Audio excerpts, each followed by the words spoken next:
हाँ भाई देखिए, हम लोग पिछले लेक्चर में हम लोग पढ़े थे कि एक समुच्चय से दूसरे समुच्चय में संबंध बताए थे, संबंध के। और आज मैं बताऊंगा आपको, हेडिंग लगाइएगा, एक समुच्चय में संबंध, relation in A set. Heading लगाना है, एक समुच्चय में संबंध। हाँ हेडिंग लगाइएगा भाई, एक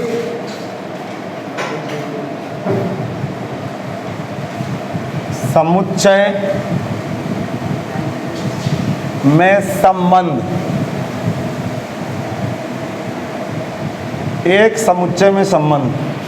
अब सुनिए ये क्या तमाशा है। एक एग्जाम्पल लेता हूं, इस एग्जाम्पल से आप समझेंगे। सबसे पहले आप लिखेंगे नहीं, मेरी तरफ देखेंगे, इधर की तरफ, बोर्ड की तरफ। इस एग्जाम्पल से आप समझेंगे कि चल क्या रहा है आखिरकार। जैसे कैपिटल ए बराबर है एक्स वाई जेड, बात समझ पा रहे हो, एक्स वाई जेड। तो ए से ए में रिलेशन लिखिए, ए से ए में रिलेशन लिखिए जबकि पहला अवयव दूसरे अवयव के बराबर है। हाँ भाई, रिलेशन लिखने के लिए स्टेटमेंट बोला गया। अब जरा सुनिए, कल मैंने क्या बताया था थ्योरी में, जब ए से बी में रिलेशन लिखना हो तो ए क्रॉस बी भरते हैं, और जब बी से ए में रिलेशन लिखना हो तो बी क्रॉस ए भरते हैं। तो यहाँ किस में भरना है? ए से ए में, अर्थात क्या भरेंगे? ए क्रॉस ए। बहुत अच्छा, समझ में आ गया। अब जरा दिमाग लगाइएगा, तो नाउ ए क्रॉस ए भरिएगा, आप ए क्रॉस ए भरेंगे। अभी कुछ नहीं करना है, आप सुनिएगा इधर, ए क्रॉस ए भरूंगा तो X Y Z cross X Y Z. A में कितने अवयव? तीन अवयव। ए में कितने अवयव? तीन अवयव, तो तीन त्रिकाई 9 जोड़े बनेंगे। समझ में आ गया? तो जब मैं 9 जोड़े बनाऊंगा, जरा दिमाग लगाना, तो एक राशि कितने बनेंगे जरा बताओ? एक्स एक्स, फिर एक्स कामा वाई, फिर एक्स कामा जेड, आगे Y X Y Y Y Z, Z X Z Y Z Z. अब जरा सुने, देखो ए से ए में रिलेशन लिखिए कि पहला अवयव दूसरे अवयव के बराबर है। तो प्रश्नानुसार संबंध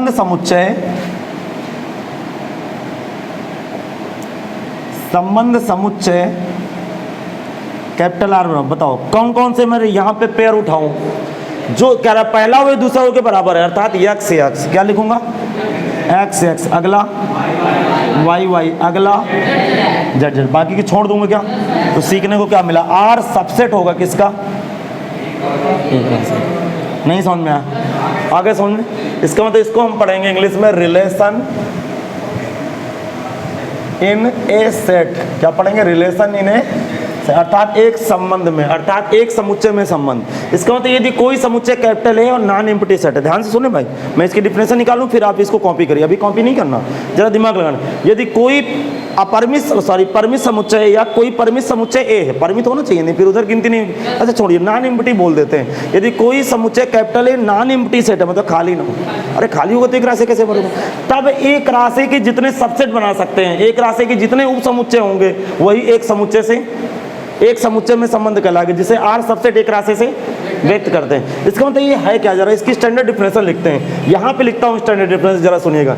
इसका मतलब आर में इस तरह के दो आदमी होते हैं, एक्स कामा वाई, और सच दैट एक्स आर के द्वारा वाई से जुड़ा होता है। It implies that X comma Y, अर्थात दो आदमी हैं जो किसी नियम द्वारा जुड़े हैं, दो आदमी हैं जो किसी नियम द्वारा जुड़े हैं, जबकि दोनों आदमी किसको बिलोंग करते हैं? अरे किसको? ए को बिलोंग करते हैं, अर्थात एक ही समुच्चय के अवयव हैं। इसका मतलब यदि दो आदमी किसी नियम अथवा कथन द्वारा एक दूसरे से जुड़े हों, जबकि दोनों आदमी एक ही समुच्चय के अवयव हों, तो उस संबंध को क्या कहते हैं?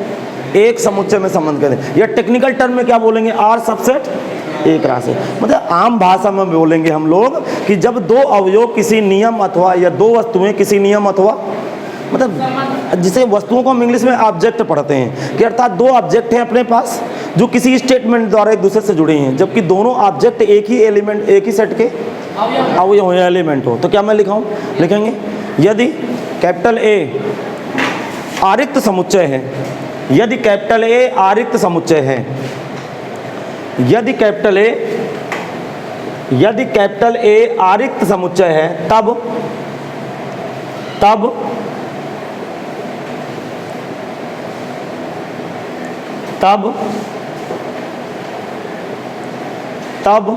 A क्रॉस A के सभी उप समुच्चय तब A क्रॉस A के सभी उप समुच्चय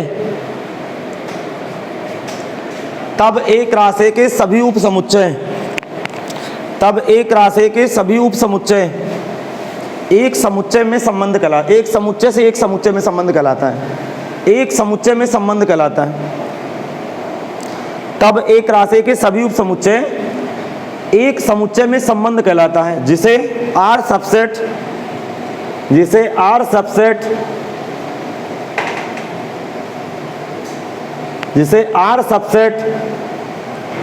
A क्रॉस A से व्यक्त करते हैं, जिसे R subset A cross A से व्यक्त करते हैं,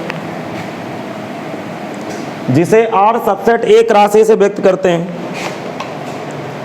समझा क्या? अच्छा, दूसरी भाषा में क्या लिखूं? मैं क्या लिखूंगी? यदि दो वस्तुएं किसी नियम अथवा कथन द्वारा, जब दो वस्तुएं किसी नियम अथवा कथन द्वारा एक दूसरे से जुड़ी हों और दोनों वस्तुएं एक ही समुच्चय के अवयव हों, तो उस संबंध को एक समुच्चय में संबंध कहते हैं। लिखेंगे, जब दो वस्तुएं, एक लाइन छोड़ के लिखो किनारे से, जब दो वस्तुएं किसी नियम अथवा कथन द्वारा जुड़ी हों, जब दो वस्तुएं किसी नियम अथवा कथन द्वारा, जब दो वस्तुएं किसी नियम अथवा कथन द्वारा एक दूसरे से जुड़ी हों, जब दो वस्तुएं किसी नियम अथवा कथन द्वारा एक दूसरे से जुड़ी हों, जब दो वस्तुएं किसी नियम अथवा कथन द्वारा एक दूसरे से जुड़ी हों, जबकि दोनों वस्तुएं एक ही समुच्चय के अवयव हों, जबकि दोनों वस्तुएं एक ही समुच्चय के अवयव हों, जबकि दोनों वस्तुएं एक ही समुच्चय के अवयव हों, जबकि दोनों वस्तुएं एक ही समुच्चय के अवयव हों, एक समुच्चय, तो इस प्रकार के संबंध एक समुच्चय में संबंध कहलाते हैं। तो इस प्रकार के संबंध एक समुच्चय में संबंध कहलाते हैं। तो इस प्रकार के संबंध एक समुच्चय में संबंध कहलाते हैं। तो इस प्रकार के संबंध एक समुच्चय में संबंध कहलाते हैं। अब जरा सुनिए, इसको कॉपी कैसे करना जो बोर्ड में लिखा। तो इस प्रकार के संबंध एक समुच्चय में संबंध कहलाते हैं। सबसे पहले आप इसको लिखेंगे, ठीक, इसको डिब्बे में बंद करेंगे, फिर एक एग्जाम्पल देंगे। चलिए कॉपी करिए।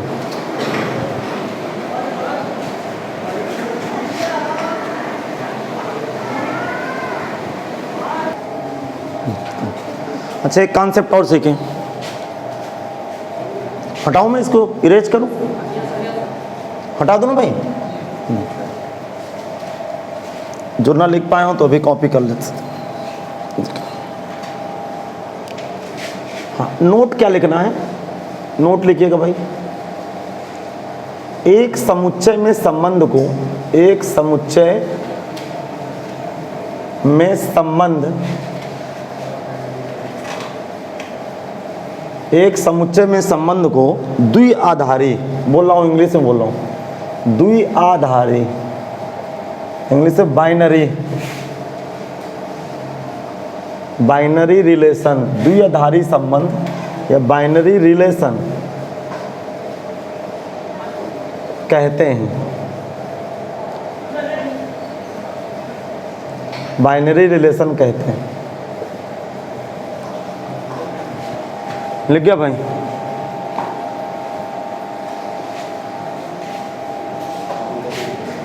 BINA होता है, BINARY, बाइनरी की स्पेलिंग थोड़ा सुधारिएगा। BINARY, binary relation. क्या हुआ? अरे मतलब जो रिलेशन इन ए सेट है, इस रिलेशन इन ए सेट का दूसरा नाम बाइनरी रिलेशन भी होता है। नहीं समझे आप? आगे समझ, मतलब एक ही चीज, इसका नाम, अच्छा आपका एक स्कूल का नाम, एक घर का नाम, नहीं समझ में आया? मतलब जो रिलेशन इन ए सेट है उसको हम लोग बाइनरी रिलेशन भी कहते हैं। हाँ बस अब बात समझे हम, मतलब इसको हम बाइनरी रिलेशन से भी जानते हैं। बेटा बात समझ आ गया? मतलब ये बातें आपको पता होना चाहिए। तो अब अगली हेडिंग लगा देंगे, अगली हेडिंग लगाएंगे बाइनरी रिलेशन के प्रकार, टाइप ऑफ बाइनरी रिलेशन। लिखेंगे द्विआधारी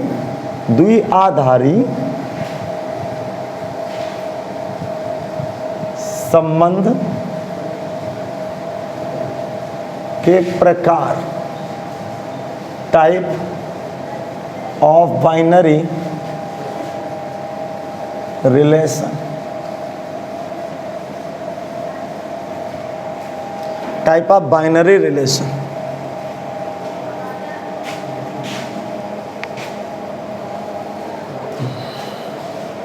तैयार हो आप लोग सुनने के लिए? जरा सुनिए, नंबर 1 की हेडिंग डालेंगे, नंबर 1 की हेडिंग लगाना है स्वतुल्य संबंध। अभी इंग्लिश से बोलूंगा बेटा, स्वतुल्य संबंध, ठीक है। रिफ्लेक्सिव,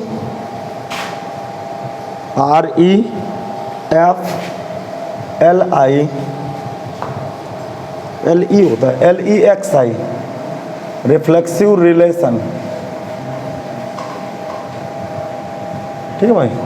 रिफ्लेक्सिव रिलेशन को स्वतुल्य संबंध कहते हैं।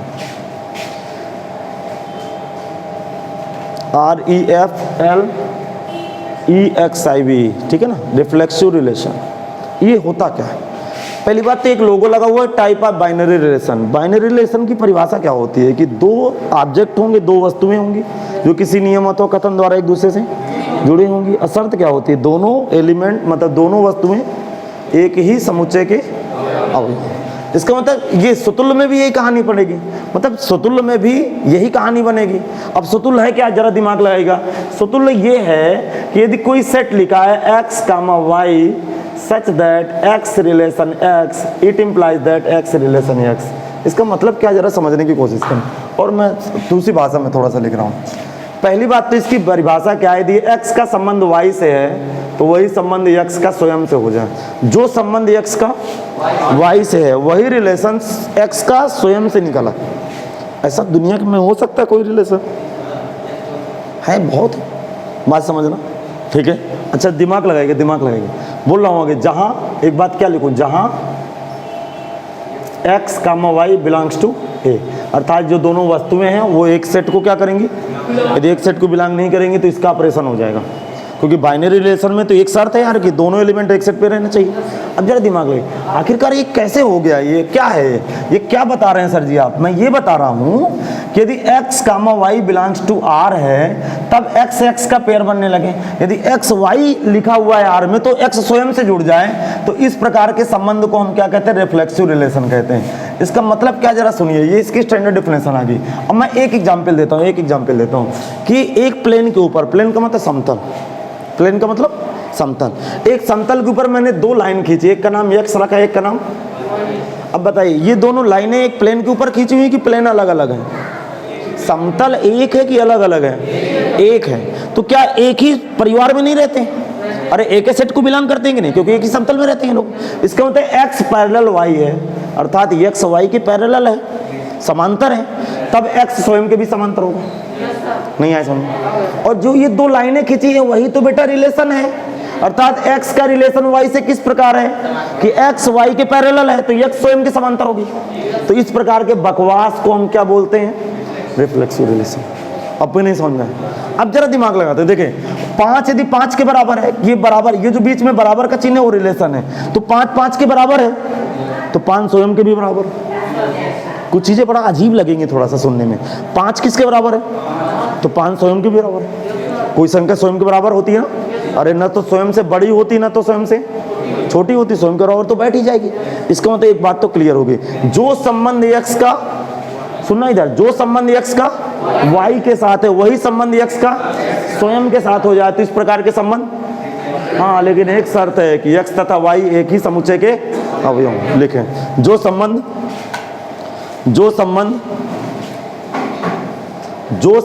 x का y के साथ है, जो संबंध x का y के साथ है, जो संबंध x का y के साथ है, जो संबंध x का y के साथ है, जो संबंध x का y के साथ है वही संबंध जो संबंध x का y के साथ है वही संबंध, जो संबंध x का y के साथ है वही संबंध x का स्वयं के साथ हो जाए, वही संबंध x का स्वयं के साथ हो जाए, वही संबंध x का स्वयं के साथ हो जाए, वही संबंध x का स्वयं के साथ हो जाए, तो इस प्रकार के संबंध, तो इस प्रकार के संबंध, तो इस प्रकार के संबंध क्या लिखेंगे? स्वतुल्य संबंध कहलाते हैं। तो इस प्रकार के संबंध स्वतुल्य संबंध कहलाते हैं। इसके बाद जो डिब्बा लिखा है उसको आप कॉपी कर लीजिए, जो डिब्बे में लिखा है उसको आप कॉपी करें भाई।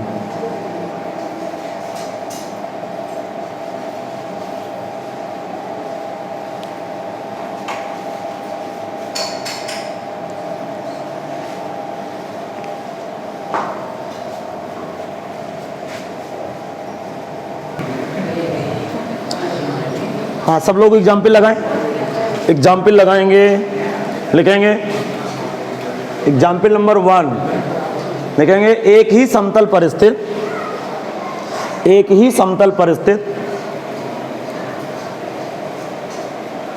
एक ही समतल पर स्थित दो समांतर रेखाओं का संबंध, एक ही समतल पर स्थित दो समांतर रेखाओं का संबंध, एक ही समतल पर स्थित दो समांतर रेखाओं का संबंध, एक ही समतल पर स्थित दो समांतर रेखाओं का संबंध एक सममित संबंध होता है, सॉरी एक स्वतुल्य संबंध होता है, एक स्वतुल्य संबंध होता है, एक स्वतुल्य संबंध होता है, एक स्वतुल्य संबंध होता है। क्योंकि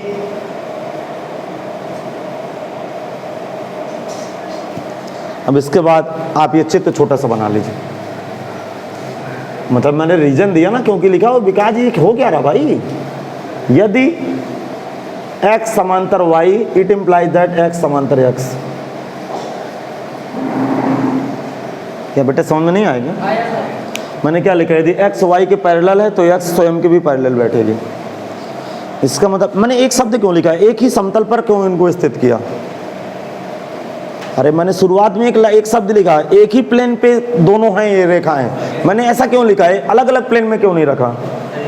हाँ, लेकिन बाइनरी रिलेशन के प्रकार हैं, तो बाइनरी रिलेशन बेसिक चीज तो यही है कि दो व्यक्ति तो जुड़े होंगे लेकिन दोनों व्यक्तियों को एक सेट में रहना पड़ेगा, तो इसीलिए ये शब्द बोलना पड़ेगा कि नहीं दो लाइनें तो हैं, बात समझना, लेकिन एक ही सेट को बिलोंग करती है। अच्छा, एग्जाम्पल नंबर 2 लगाना, एग्जाम्पल नंबर 2 देखो, पहले सुन लीजिएगा, ये दो में एक x है, ये x है और y है, और दोनों लाइनें एक दूसरे के परपेंडिकुलर है। परपेंडिकुलर का मतलब समझ गए, मतलब एक दूसरे के बीच ऊर्ध्वाधर 90 अंश का कोण बनाती हैं। परपेंडिकुलर का मतलब 90 अंश कोण बनाती हैं। तो क्या x परपेंडिकुलर x है, परपेंडिकुलर का तो लंबवत है, x लंबवत y है, तो बीच में रिलेशन क्या है, x y के बीच कैसा रिलेशन है? अरे एक दूसरे के परपेंडिकुलर होना। अरे गणित में ऐसे ही रिलेशन चलेंगे। It implies that x does not perpendicular x। यदि कोई लाइन y के परपेंडिकुलर है तो वो लाइन स्वयं के परपेंडिकुलर नहीं हो सकती। अर्थात यहाँ पे ये उदाहरण रिफ्लेक्सिव रिलेशन का उदाहरण नहीं है। इसका मतलब ये दिया गया संबंध, दिया गया संबंध स्वतुल्य नहीं है। बेटा आप भी नहीं क्लिक किया, अरे समझ में आ गया कि नहीं? हाँ, जो संबंध x का y के साथ है, x का y के साथ क्या है, एक दूसरे का परपेंडिकुलर होना, वो संबंध स्वयं के साथ नहीं पाया गया, तो मैंने इसको रिपोर्ट लगाई कि ये रिफ्लेक्सिव नहीं है भैया, हटाइए इसको। अब भी नहीं समझ में आया? हाँ, कॉपी करें ना, बैठ क्यों जाते हैं आप? दूसरा नंबर की हेडिंग लगाएंगे,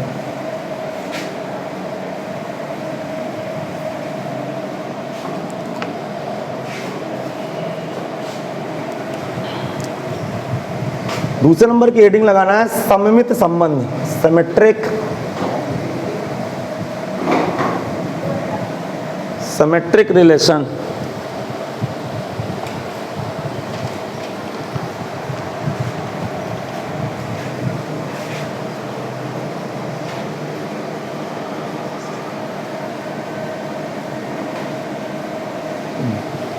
सिमेट्रिक रिलेशन, अब इसका मतलब क्या जरा सुने।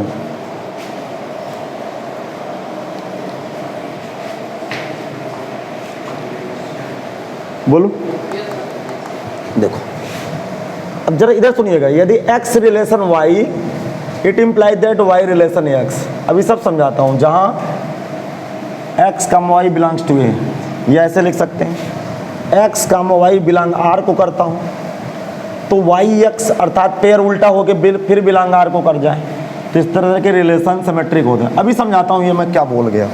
अभी ये क्या बोल गया जरा मैं तुरंत यहाँ पे समझिएगा ध्यान से। जो संबंध x का y के साथ है, जो संबंध x का y के साथ है, वही संबंध y का x है। अर्थात x और y को बदलने से संबंध ना बदले, x और y को बदलने से संबंध ना बदले, तो वो रिलेशन सिमेट्रिक है। जैसे हमारा और आपके बीच रिलेशन सिमेट्रिक नहीं है, क्योंकि मैं आपको पढ़ाता हूं तो आप मुझे नहीं पढ़ाओगे।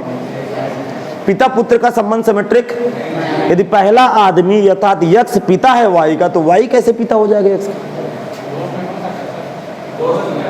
हाँ, दोस्त में हो सकता है, वो बात बोलने जा रहा था मैं। दो सगे भाइयों का संबंध सिमेट्रिक है, यदि x y का भाई है तो y x का भाई है, तो अर्थात ये उल्टा होकर भी सेम रिलेशन में बैठ जाएंगे। नहीं आए समझ? यदि x चाचा है y का, अर्थात y भतीजा है x चाचा है, तो क्या y चाचा होने लगेगा? अर्थात इसको उल्टा करेंगे, ये बीच वाला रिलेशन चिल्लाएगा कि ये क्या कर डाले। इसका मतलब x और y को बदलने से रिलेशन ना बदले। इधर देखिए, इधर देखिए, यदि x पैरेलल y है तो y पैरेलल x होगा। अरे यदि x y के समांतर है तो y x के समांतर नहीं होगा। हाँ भैया चलो ले लो, यार समझते हैं ना, ये सिमेट्रिक है। यदि x y के परपेंडिकुलर है तो y x के परपेंडिकुलर, अर्थात ये भी सिमेट्रिक है, क्योंकि x y के मैंने स्थान बदला, इसको इधर लाया, इसको इधर लाया, ये राइट पाया गया। नहीं है समझ, तो सिमेट्रिक बैठ गया। अब भी नहीं समझा? चलो लिखना शुरू करो। लिखेंगे जो संबंध x का y के साथ है, जो संबंध x का y के साथ है, जो संबंध x का y के साथ है, वही संबंध y का x के साथ हो जाए, वही संबंध y का x के साथ हो जाए, वही संबंध जो संबंध x का y के साथ है, वही संबंध y का x के साथ हो जाए, तो इस प्रकार के संबंध, तो इस प्रकार के संबंध, तो इस प्रकार के संबंध सममित संबंध कहलाते हैं। तो इस प्रकार के संबंध, तो इस प्रकार के संबंध सममित संबंध कहलाते हैं। तो इस प्रकार के संबंध सममित संबंध कहलाते हैं। एक लाइन छोड़ के लिखेंगे। हाँ भाई, एक लाइन छोड़ के लिखिएगा। बोलूं क्या? यदि x तथा y के स्थान बदल दिए जाएं, यदि x तथा y के स्थान बदलने से, ऐसा लिखिए, यदि x तथा y के स्थान बदलने से, यदि x तथा y के स्थान बदलने से संबंध परिवर्तित ना हो, यदि x तथा y के स्थान बदलने से संबंध परिवर्तित ना हो, संबंध परिवर्तित ना हो, संबंध परिवर्तित ना हो, तो इस प्रकार के संबंध सममित संबंध कहलाते हैं। इसको कॉपी करिए तब तक मैं एग्जाम्पल बना रहा हूं भाई।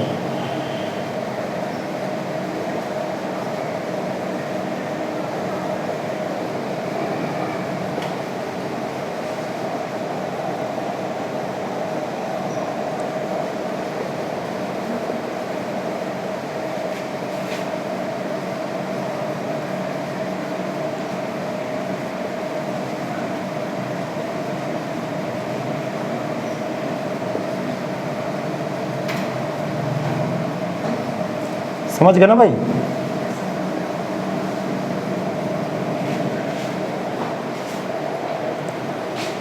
क्या वो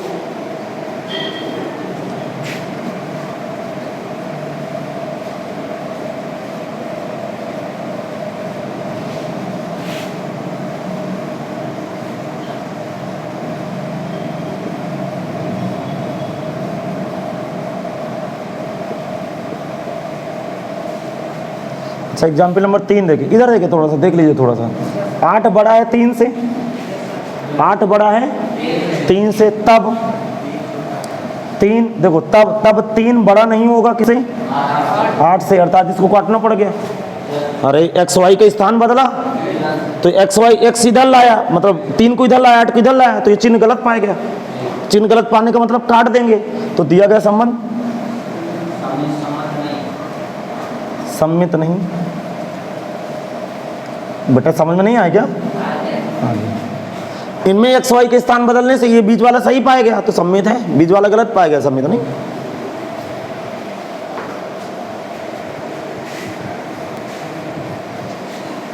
सब लोग अगला तीसरे नंबर की हेडिंग डालेंगे, ट्रांसिटिव रिलेशन। ये क्या है जरा सुनिए। वैसे एक्चुअल में सब चीज़ें कक्षा 12 में आपको पढ़ना है, लेकिन मैं थोड़ा थोड़ा सा जानकारी इसलिए दे रहा हूँ कि ताकि आपका रिदम बना रहे कक्षा 12 के लिए। ये सब चीज़ें आसान हो जाएंगी आपके लिए आगे। देखो यार, पहले लिखना नहीं, इधर समझना। एक्स रिलेशन वाई और वाई रिलेशन जेड, अर्थात ट्रांसिटिव के लिए 3 व्यक्तियों का होना जरूरी है। अरे ये ट्रांसिटिव मतलब बीमारियां नहीं होती, संक्रामक बीमारियां। कोरोना भी तो संक्रामक बीमारी थी, एक दूसरे में फैल जाती थी। इसका मतलब जो संबंध एक्स का वाई के साथ है और वाई का जेड के साथ है, वही संबंध एक्स का जेड के साथ पाया जाए।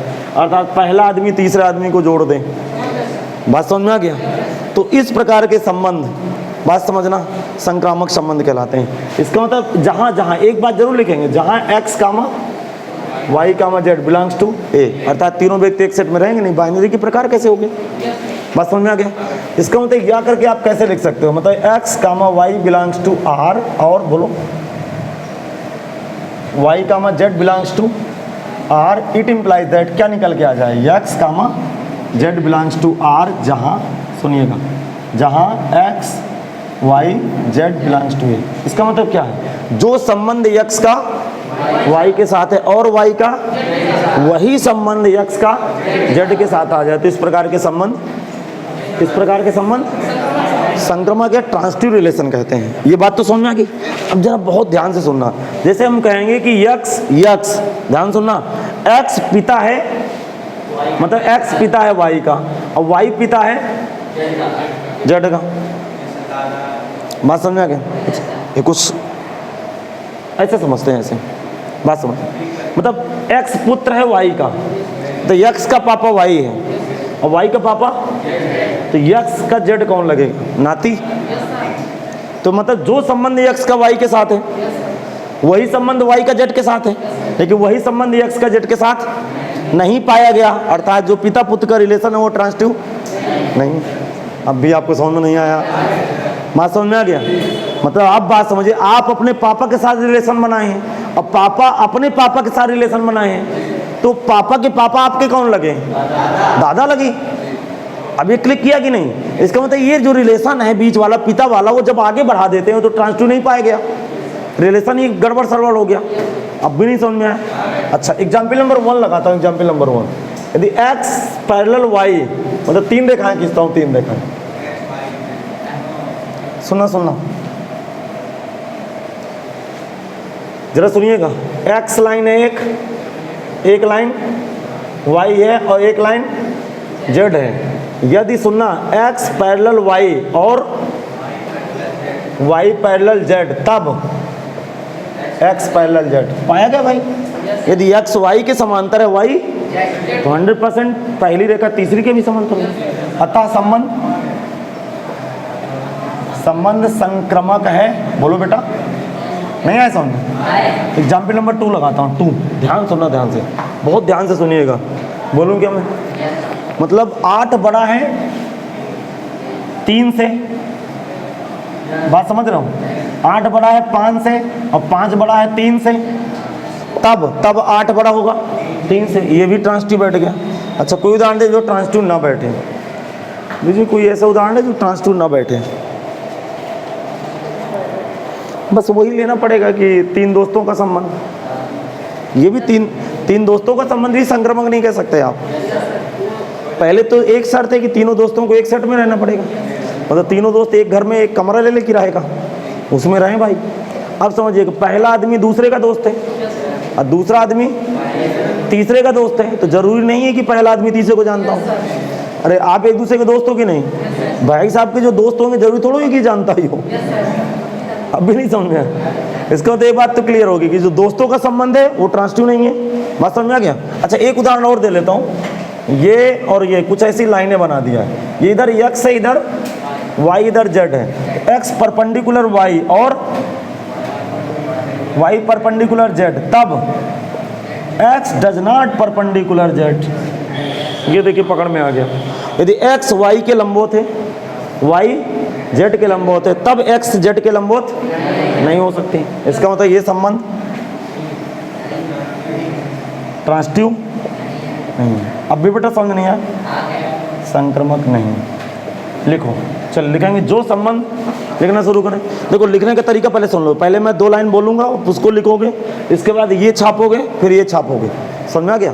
लिखेंगे जो संबंध x का y के साथ है, जो संबंध x का y के साथ है, जो संबंध x का y के साथ है और y का z के साथ है, जो संबंध x का y के साथ है, जो संबंध x का y के साथ है और y का z के साथ है, और y का z के साथ है, और y का z के साथ है, जो संबंध x का y के साथ है और y का z के साथ है, वही संबंध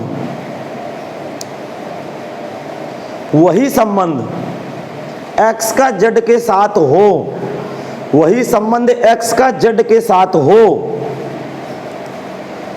वही संबंध x का z के साथ हो, तो इस प्रकार के संबंध, तो इस प्रकार के संबंध, तो इस प्रकार के संबंध संक्रामक संबंध कहलाते हैं। जबकि तो इस प्रकार के संबंध संक्रामक संबंध कहलाते हैं। जबकि x y z कामा लगा के लिखिएगा, जबकि x कामा y कामा z, जबकि x कामा y कामा z एक ही समुच्चय के अवयव, जबकि x कामा y कामा z एक ही समुच्चय के अवयव, जबकि x कामा y कामा z एक ही समुच्चय के अवयव। चलिए कॉपी करें।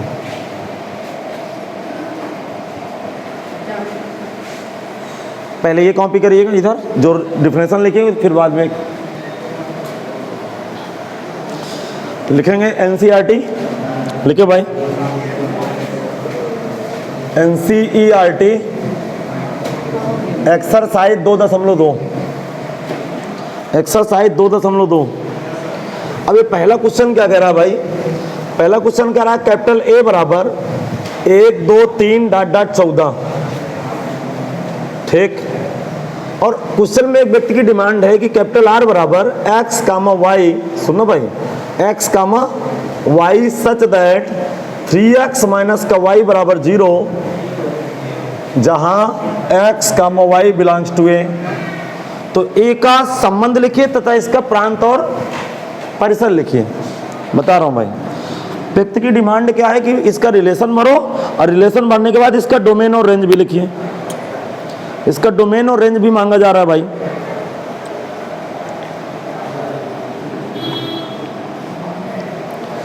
हाँ, अब मैं बताऊं भाई क्या कर रहे हो भैया? आप लोग मोबाइल क्यों देख रहे हो? रखो यार मोबाइल, पढ़ाई हो रही है कि यहाँ मोबाइल चला रहे हो तुम यार? भूल गए थे। अभी लगेगा तड़ाका तो दिमाग बराबर हो जाएगा। देखो सुनना, ध्यान सुनना, एक्स वाई, सीरियस रहना थोड़ा सा, एक्स वाई सेट ए को बिलोंग करते हैं, इसलिए जो रिलेशन में भरे जाएंगे पेयर वो कहाँ के होंगे? अरे कहाँ के होंगे वो आदमी? एक रास है के। जरा फिर सुनिए, मेरी बात सुना करो, ये दोनों आदमी कहाँ पे हैं? इसका मतलब इस तरह के जो पेयर आएंगे भरने वाले वो कहाँ के होंगे? एक रास ए के होंगे। नहीं आए समझ में? अब ए में कितने हुए हो? तो 14 गुणे 14 बताना मुश्किल। 296, 196 पेयर बनेंगे। फिर ध्यान सुने, कैपिटल ए में कितने अवयव? 14, तो एक राशि में 196 जोड़े बनेंगे। कितने जोड़े? 196 जोड़े बनेंगे। क्या समझ में आ गया? तो 196 जोड़े भर पाना मुश्किल है, इसलिए दिमाग से खेल जाएंगे। पहली बात तो लिखेंगे क्योंकि एक्स वाई बिलोंग्स टू ए, इसलिए आर सबसेट एक राशि, इसलिए आर सबसेट एक राशि। अरे लिखो यार, कब लिखोगे? जब कोई कहेगा कि लिखना शुरू करो। इसको क्या समझना है? ये तो मैं पहले बोल चुका हूं कि ये तय हो रहा है। ये तो मैं पहले बोल देता हूं, बिना लिखने के पहले सारी बात बोल देता हूं। अब जरा सुने, दिमाग लगाएं।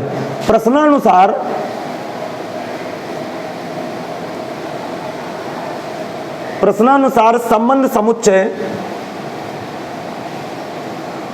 कैपिटल आर इक्वल टू, बोलूं मैं? प्रश्नानुसार संबंध समुच्चय कैपिटल आर इक्वल टू, क्या मैं बताऊं? कैपिटल आर इक्वल टू, जरा दिमाग लगाओ, x का संबंध y से इस प्रकार है कि 3x में y घटाने से उत्तर 0 आता है। फिर इधर ध्यान सुने, x का संबंध y से इस प्रकार है कि 3x माइनस वाई का आंसर उत्तर 0 आता है। इसका मतलब जिस दिन x की जगह 1 रख दूं, y की जगह 3 रख दूं, तो x की जगह 1 रखूंगा तो 3 गुणे 1 3, और 3 माइनस 3 0 होता है, अर्थात 1 का रिलेशन 3 से बैठ जाएगा। अरे नहीं समझ में आया? तो क्या इसमें 1 है? क्या इसमें 3 है? तो 1 3 क्या A को बिलोंग करते हैं? इस तरह एक राशि में 1 3 नहीं भरा होगा। अरे इसमें एक राशि में 1 3 नहीं भरा होगा। अब जरा सुनिए, जरा दिमाग लगाना, थोड़ा सा दिमाग लगाना। अब बताओ आगे क्या लिखा? जिस दिन यहाँ 2 लिखूंगा तो 6, अर्थात y की जगह क्या भरूंगा? 6, अर्थात 2 से 6 का रिलेशन है। अभी आपको क्लिक नहीं किया क्योंकि मोबाइल चला लो तुम। देखो सुनो, देखो सुनना, 3x माइनस वाई का उत्तर कितना आ रहा है? 0। ये कब 0 हो सकता है? जब x की जगह 1 डालूं और y की जगह 3 डाल दूं, तो ये बेटा x है, ये y है। इसका मतलब 1 का जोड़ा 3 के साथ बन गया। और यदि यहाँ 2 डालूंगा तो y को 6 डालना पड़ेगा, अर्थात 2 6 के साथ जाएगा, 3 9 के साथ, 4 12 के साथ जाएगा, 5, अरे यहाँ 5 तो y बराबर,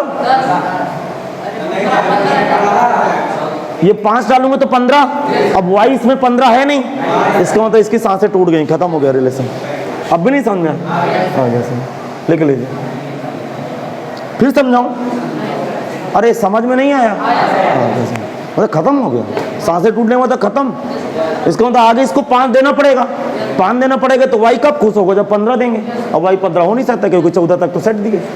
आगे सुनो, बताइए इसका डोमेन क्या होगा? आर का डोमेन क्या थ्योरी में पढ़े हो? आर का डोमेन, डोमेन का मतलब पहले एलिमेंटों का सेट। पहले एलिमेंट क्या है? 1 2 3 4। आर की रेंज भरो, आर की रेंज, आर की रेंज क्या होगा? 3 6 9 12। ये आर की रेंज बैठ गई भाई। ये समझ में आ गया? अभी रिलेशन में कोडोमेन नहीं होता बेटा, उल्टा सीधे की बातें नहीं, वो फंक्शन में कोडोमेन आता है। हाँ ये लिख गया। अगला क्वेश्चन देखते हैं। क्वेश्चन में दूसरा देखें,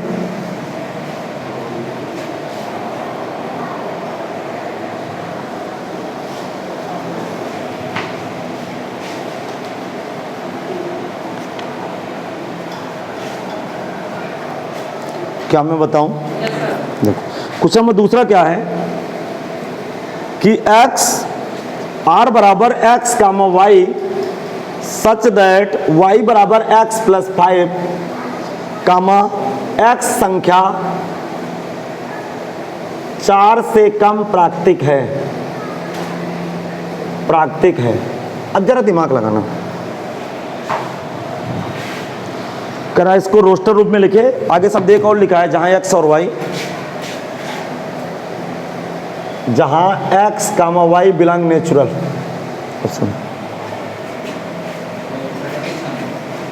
मतलब नेचुरल नंबर। देखो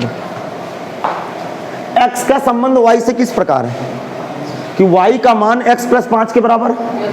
जिस दिन x की जगह 1 डालूंगा तो उस दिन y बराबर 6 देगा। और x का मान कहां से कहां तक लेना है? 4 से कम प्राकृतिक। तो कौन कौन लेंगे?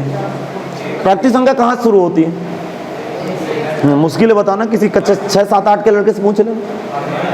1 2 3 1 से शुरू होती है। और x का मान कहां तक लेना है? 4 से कम। तो 4 से कम तो 4 ले नहीं सकता, तो क्या लूंगा? 3 2 1। 3 ही बातें हो सकती है, x बराबर 1 y बराबर 2, अरे सॉरी x बराबर 1 x बराबर 2 x बराबर 3। जिस दिन x बराबर 1 डालूंगा उस दिन y बराबर 6, अर्थात 1 का 6 के साथ रिलेशन बैठ गया। जिस दिन यहाँ 2 डालूंगा तो y बराबर 7, अर्थात 2 का 7 से बन गया। 3 डालूंगा तो 8। लिखेंगे प्रश्नानुसार संबंध समुच्चय, प्रश्नानुसार संबंध समुच्चय, संबंध समुच्चय कैपिटल R बराबर क्या होगा बेटा? 1 का संबंध 6 से, 2 का संबंध 7 से, 3 का संबंध 8 से। नहीं आया समझ में? आ गया समझ। आर का डोमेन बताओ, आर का डोमेन 1 2 3। आर की रेंज रेंज का मतलब दूसरे आदमी का सेट क्या होगा, 6 7 8। तो आज इसके आप उदाहरण करके लाएंगे। कल के लेक्चर में मैं एनसीईआरटी फिनिश करके कल हम फंक्शन की थ्योरी कराएंगे, कोई क्लास भाई नहीं छोड़ेगा, समझा क्या। कल आपको सेम टाइमिंग से क्लास पढ़ाई जाएगी और टाइमिंग 5:15 के बजाय कल 5 बजे से पढ़ाना शुरू कर देंगे, इसमें तो कोई दिक्कत नहीं किसी को। हाँ